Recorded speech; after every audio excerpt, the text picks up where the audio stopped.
2,000 years ago, there was someone in Rome who was just like you. They were someone doing their best. They were someone who was working hard, someone trying to live within their means, someone trying to stay focused, to not get distracted, to not be jealous and envious. They were trying to follow politics and be involved in the issues of their time. They were trying, as they said, to follow Zeno and Cleanthes and Chrysippus, the great Stoics. And yet, as much as they tried, they said, something is assailing my mind. He's like, I keep wasting time. I keep comparing myself to other people. I'm not getting the benefits. I'm not being stoic, basically. What should I do? This was a man named Serenus, and he was writing to his friend Seneca, the great Stoic philosopher. And Seneca's reply comes down to us as an essay called On the Tranquility of Mind. It's one of his best pieces of writing because it addresses this timeless thing that they were struggling with back then and we're struggling with now. How do we get to tranquility? How do we get to peace and quiet? And of course, we can't get to peace and quiet by running away from it all. We can't retreat to a monastery. We can't retreat to an Epicurean garden, as many Romans did at that time. We can't just pretend that there aren't things happening in the world. The key for the Stoics was, how do we get to a place of ataraxia, freedom from disturbances, in a disturbed world, in a chaotic and dysfunctional and loud and noisy world? And we know Seneca himself struggled with this. One of his best letters I use in the intro of Stillness is the Key. Seneca's life is falling apart. Nero's gone insane. Seneca's trying to work on this essay. Maybe he's even working on this essay. He's trying to work on this thing. And there's all this noise. Someone's being arrested downstairs. There's a blacksmith. He's on top of a gym. He can hear the masseuses and the splashing. He can hear the noise. He can hear the horses on the streets below. It's just, he's like, it's enough noise to drive you insane. He said it was enough to make him hate his own ears. But he says, look, I've toughened myself up against this sort of thing. He says, I force my mind to concentrate. I keep it from straying to things outside itself. He says, all outdoors may be bedlam, provided there is no disturbance from within.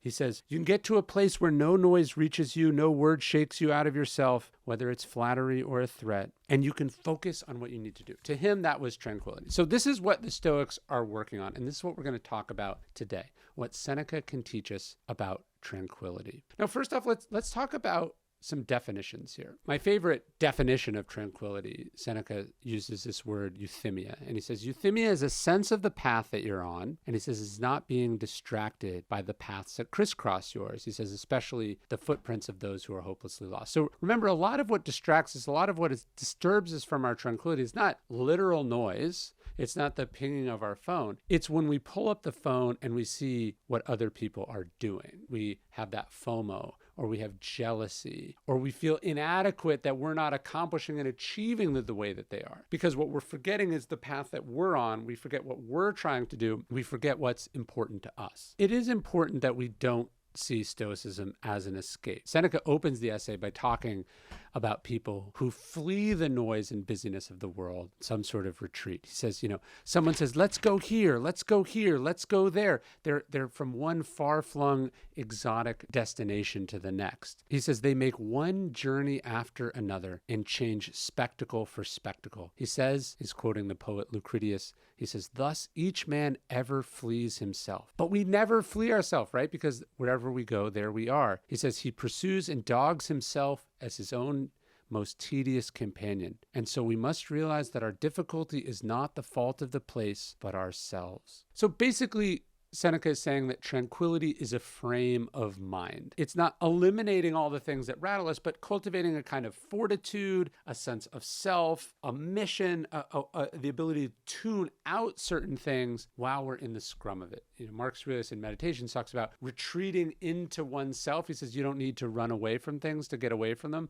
That's exactly right. But Seneca in his essay sort of bounces around and he gives his friend a bunch of different things you can do. One of the more interesting ones, he says, is you got to pick your friends well. You want to have people in your life who also prize tranquility, people who also have similar values, so you're not constantly trying to keep up with them or impress them, so they're not leading you astray. Epictetus would talk about this in one of his things about how he says, if you live with a lame man, you will learn how to limp. He was saying that we become like the people we spend time with. So if all your friends are going 1,000 miles an hour, if they're busy, if they never see their family, if they're always distracted by their phones, if they're prizing the wrong things, if they don't have tranquility, it's very unlikely that you will get it. Our influences are a big part. Yeah, we can't run away from the world, but we can select our surroundings. We can pick who we spend time with. And this is why Seneca talks to people like Serenus. This is why he and Lucilius write these letters to each other. They're trying to pick philosophical influences, good influences on themselves that help them cultivate the stillness that they want.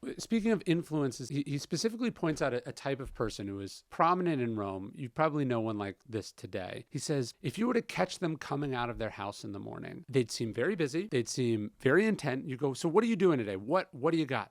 And they'd kind of just be like, well, I just got a bunch of stuff. And you go, but to what end? To what purpose? And they wouldn't have a good answer. He was calling this like busy idleness, how people are busier and busier and busier than ever, but they're not very intentional about it. They're not very strategic about it. They couldn't tell you how one thing connects to the next thing. They're just kind of slaves to the calendar. They're slaves to the energy. They're kind of just running around because everyone else around them is running around. Seneca says, if you ask one of them as he comes out of his house, where are you going? What do you have in mind? He will reply, I really don't know, but I'll see some people. I'll do something. He says they wander aimlessly around. They do not what they intended, but what they happen to run across. How many people are like that? And then how often are we like that with our email inboxes? We let what comes in decide what we do and think during the day, as opposed to being intentional and deliberate. Again, this idea of euthymia is a sense of what you have to do today. What's important versus what's urgent, what's meaningful to you versus what's an obligation, what's essential versus what's inessential. These are really important parts about cultivating tranquility. You could be frantic and busy on vacation if you feel like there's all these boxes you have to check. So tranquility is more this state of mind, as he said, a firmness of mind that allows you to know what you need to be doing and allows you to be comfortable knowing that you don't need to do certain things, right? So much of FOMO is just thinking, oh, if they're doing it, I should be doing it. Oh, this person has a podcast. Oh, this person is doing this. This person's putting out this. This person just did this to their house. This person is taking their family here. And this sense of I need to keep up with all these people is what causes us so much distress and busyness and worry. Seneca talks a lot in the essay about limiting one's possessions. He says in another piece of writing that slavery lurks beneath marble and gold. We think of the cost of acquiring something like its price as the sole expense that we're paying. But of course, there's the insurance and there's the worrying about what's going to happen about it. There's the cost of figuring out how to use it. There's the guilt we have for not using it enough. So many of our possessions come to possess us. We become slaves to them. And this comes at the expense of our tranquility. So if you're like, hey, I'm too busy, I'm too frantic, it's too noisy. One thing you can start with is, what can I get rid of? What do I not need? What is taking away my peace of mind versus what do I own that is giving me peace of mind? And often we unthinkingly acquire things going, oh, this will be fun, this will help me relax,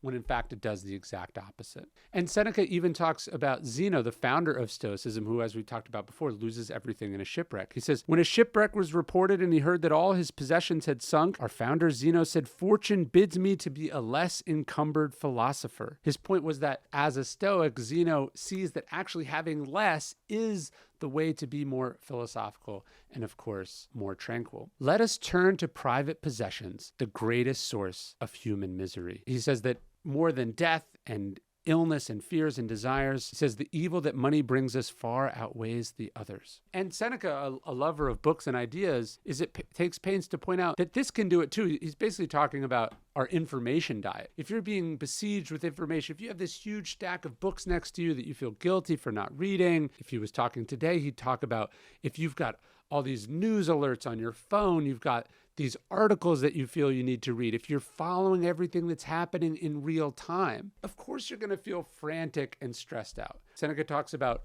lingering on the works of the master thinkers, that it's actually a relatively short stack of books or people that we should be following, and that this gives us a better sense. When I want to understand what's happening in the world, one of the ways I get tranquility is I go read old stuff. Reading this essay from Seneca that's 2,000 years old helps me understand what's happening in the world better than refreshing my my Twitter feed. If I want to understand a current day news event, I want to read about a historically equivalent event from 100 years ago or 200 years ago or 2,000 years ago, because this strips the partisanship out of it. It strips the recency bias out of it. It lets me see it as it is without the modern trappings. And then I can have much more clarity about what I should know about this specific event. More importantly, the mistakes people make in situations like this. During the pandemic, reading Marcus Aurelius, who was also writing in a plague, would help give us some perspective, but also give us a clear framework for how we should behave inside of it. But I think ultimately Seneca's real answer for how we cultivate tranquility is, he says, it's through flexibility, the ability to adjust. And he's talking about something that he himself specifically experienced. His whole life is dedicated to politics. He becomes a senator, but then he gets sick. He has to travel to the Middle East for many years. He comes back, then he's exiled. He comes back, then he's exiled again. He's always sort of bouncing around. And Seneca, talking about the sort of fickleness of fortune, he says, if fortune gets the better of someone and deprives him of means of action, he should not immediately turn his back and bolt. He should apply himself more sparingly to his duties and choose something carefully. He should find some way to be of service to his country. He says, suppose he cannot be a soldier, let him seek public office. Suppose he has to live in a private capacity, let him be an advocate or a lawyer. Says, suppose he is condemned to silence, let him help his fellow citizens by unspoken support. Suppose it is dangerous for him to be seen in the forum, in private homes, at shows, at banquets, let him play the part of a good companion, a loyal friend. Suppose he has lost the duties of a citizen, let him practice those of a man. The idea, Seneca is saying, is it doesn't matter where you are, you have to figure out how to be of use, how to make a positive difference, how to focus on what you can do. This is, of course, what Zeno is doing after the shipwreck. Okay, I can't be a merchant, I'm going to be a philosopher, right? So flexibility allows us tranquility because we're always adjusting and accommodating. This is what the obstacle is the way means. There's always something for us to do. So instead of going, all is lost, I'm ruined,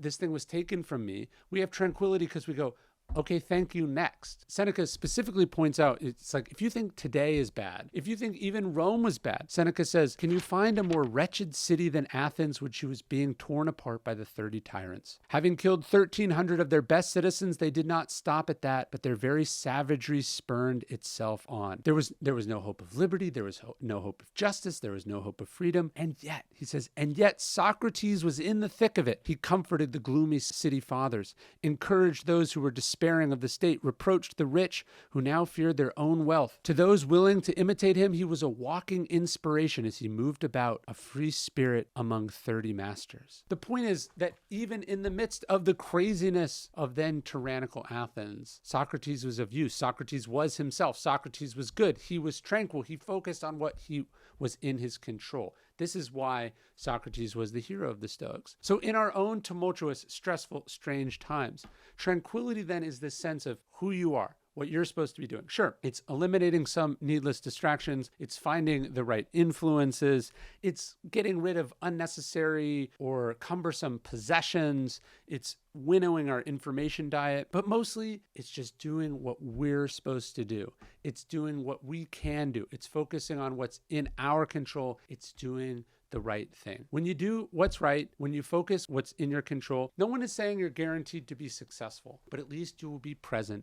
At least you will be locked in. At least you will know that you are doing what you are supposed to be doing. And that gives us that peace of mind, that euthymia that we all crave. I don't know what the future holds. In fact, all I can tell you is that the future holds uncertainty and chaos and dysfunction and frustration and noise and distraction. But if we can cultivate euthymia, if we can cultivate tranquility, if we can have a sense of the path we're on, if we can follow those 4 Stoic virtues of courage, discipline, justice, and wisdom, if we don't try to run away from it, if we face what's in front of us, well, then we can be tranquil and calm and strong and good inside all of that.